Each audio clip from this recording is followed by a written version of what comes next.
오늘도 값없이 베풀어 주시는 주님의 끝없는 은혜를 누리며 승리하는 꿈미래 모든 분들이 되기를 소망합니다. 사도 바울은 성령 안에 살아가는 사람, 성령에 속한 사람의 상태를 이야기하고 있습니다. 9절에서 하나님의 영이 여러분 안에 살아계시면 이라고 하는 이 말을 우리가 잘못 보면 그렇지 않을 수도 있다라고 하는 그런 이야기를 하고 있는 게 아니에요.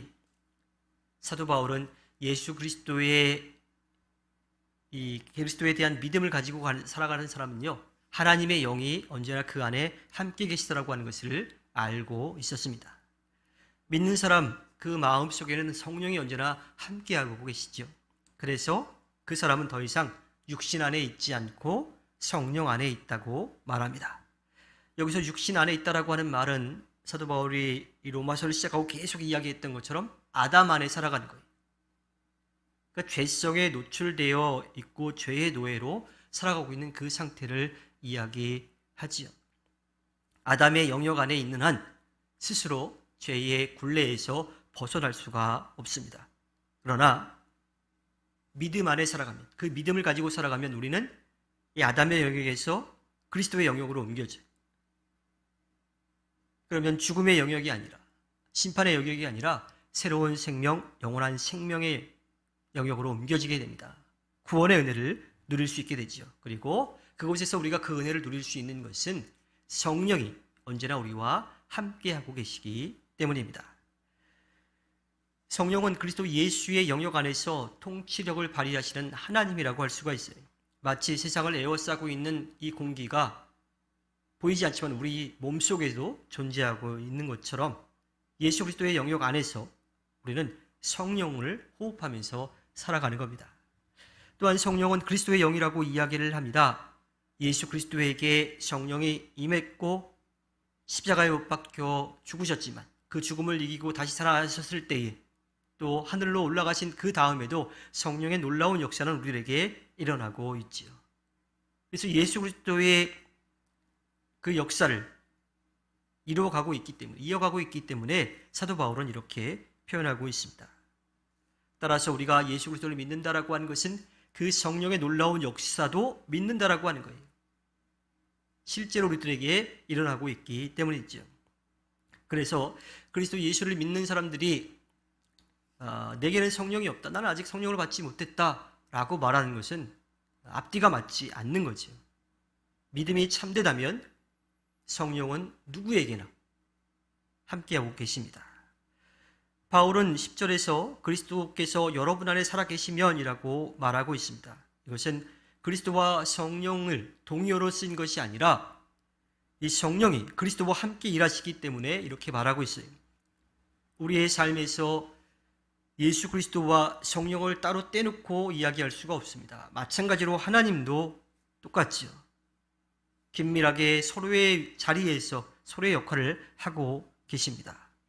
또 사도 바울은 11절에서 예수를 죽은 사람들 가운데서 살리신 분의 영이라고도 표현을 바꾸고 있습니다. 성령 하나님, 또 예수 그리스도, 성부 하나님, 우리가 다르게 부르기도 하고 그 역사하시는 것이 구분되어 있어서 세 개의 위격으로 이야기하지만 그 세 개의 위격은 한 분이라고 하는 삼위일체의 이 고백을 사도 바울은 하고 있습니다. 믿는 사람 안에서 활동하고 있는 분이 성령이고 그리스도이며 또한 예수를 죽은 사람들 가운데서 살리신 분의 영이라면 그분은 우리가 믿음으로 고백하는 주님인 거지요. 사람에 따라서 이 부르는 것이 좀 다를 수 있지만 하나님과 예수 그리스도 성령을 구분할 때에는 저도 하나님이라고 부르지만 삼위일체로 그 모든 역사를 함께 하시는 분, 이루어가시는 분으로 표현할 때는 저는 주님이라고 표현을 해요. 그게 삼위일체의 고백인 거지요. 사도 바울도 그렇게 고백하고 있습니다. 이 삼위는요 서로 구별되어 있지만 다른 존재는 아닌 거죠.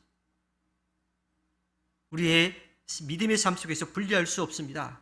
그리고 이것은요, 이 삼위일체의 교리는 신학적으로 교리 논쟁을 통해서 이렇게 취합된 논리가 아니에요. 믿는 사람들 가운데에서 실제로 고백되어진 진실인 거죠. 사도 바울은 믿음의 그 신비를 경험하게 된 겁니다. 사도 바울은 또한 예수를 죽은 사람들 가운데 살리신 분이라고 말하고는 곧바로 그리스도를 죽은 사람들 가운데서 살리신 분이라고 이야기합니다. 우리가 사도 바울의 이 편지들의 내용들을 살펴보면 예수 그리스도라고 하는 표현보다도 그리스도 예수라고 하는 표현을 더 많이 만나게 돼요. 오늘 말씀 가운데서도 그리스도 예수라고 하는 말을 많이 쓰죠. 이것은 사도 바울이 예수님을 만날 때 부활하신, 죽음을 이기시고 다시 살아나신 그리스도의 모습으로 먼저 보았기 때문이에요. 그래서 그렇게 만나고 이 땅에 살아계시는 동안은 예수님을 믿고 따르지 않았던 거죠. 그래서 그의 표현 가운데 그리스도 예수라고 하는 표현들을 우리가 볼 수가 있습니다. 그런데 다른 분은 아니에요. 사도 바울은 늘 부활을 통해서 그리스도로 인정되신 예수님을 생각하고 있습니다. 믿는 이들 안에서 거하시는 성령이 예수 그리스도를 죽은 자들 가운데서 살리셨다라면 우리에게도 동일하게 그 일이 일어나게 될 거라고 하는 거예요. 그리고 사도 바울은 그것을 궁극적인 목표로, 삶의 목적으로 두고 살았습니다. 그러면서 이 편지를 읽고 있는 로마 교회의 성도들도 같은 믿음을 갖기를 바라고 있습니다. 마찬가지로 지금 이 로마서를 읽고 있는 우리도 그러한 믿음을 갖기를 바라고 있는 거지요. 사람들 가운데는 물 세례와 성령 세례를 구분하려고 하는 사람들이 있습니다. 그들은 예수 그리스도에 대한 믿음과 성령의 세례를 구분했고요. 또 성령 세례에는 반드시 눈에 보이는 은사가 있어야 된다고 주장했습니다. 하지만 사도 바울이 분명하게 이야기하듯이 예수 그리스도에 대한 믿음은 성령의 세례 없이는 이루어질 수가 없는 거예요. 그러니까 믿음을 가졌다라고 하는 것은 이미 성령 세례를 받았다라고 하는 것이고 우리 안에 성령이 살아계시다라고 하는 겁니다. 진실한 믿음의 고백이 있다면 그 사람에게는 이미 성령이 함께하고 계신 겁니다.